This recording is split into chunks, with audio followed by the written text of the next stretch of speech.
Women forced to sell themselves for sex. Police say it is a growing and disturbing problem. This evening we have a follow-up to last night's Fox 11 on Special Assignment report that focused on one area woman who told us she became a victim of sex trafficking.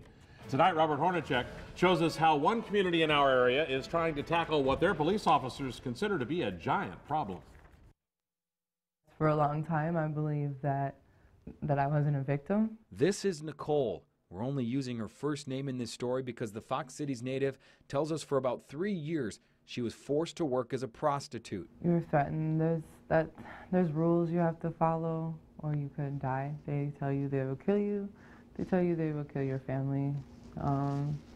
They beat you with belts, with bats, with hammers. Nicole is now putting her life back together with the help of a group called 5 Stones. Director Connie Campbell says the group's mission is simple: fight what she calls the giant of sex trafficking. Sex trafficking involves being forced to have sexual relationships with people, sometimes 10, 20, 30 times a day. Campbell says people may not realize it, but sex trafficking is real and it's everywhere. The reality is it's here and it's not going to go away. And we hope that with 5 Stones, that by bringing awareness, we can make a difference. The problem is even popping up in small towns. I think most people in the community don't really have a sense for how bad it is. Police Chief Greg Peterson says the issue surfaced in Grand Chute 2 years ago. So what did Grand Chute do about it? The town has passed laws requiring escorts to be licensed, and a detective is now working undercover on prostitution cases. And Peterson says the department is seeing results. In 2012, Grand Chute police cited 75 people for soliciting a prostitute and 69 people for operating without an escort license. Both carry more than $2,600 fines. Still, Peterson knows many of the women involved aren't there by choice, but are victims of sex trafficking. Even in those cases where the women who we're having contact with seem to suggest that they're there voluntarily, in interviews with them, they're telling us they've been doing this since they were 14 years old.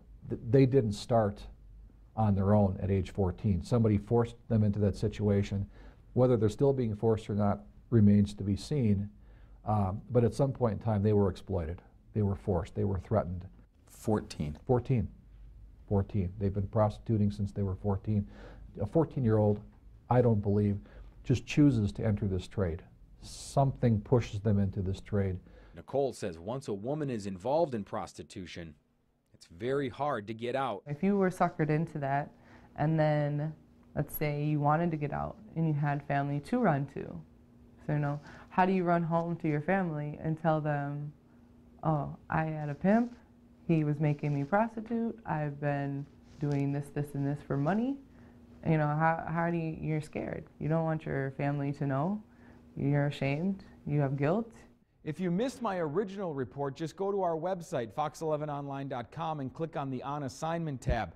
There you'll find the full story, plus an extended interview with the woman who shared her story with me. For Fox 11 on Special Assignment, I'm Robert Hornacek.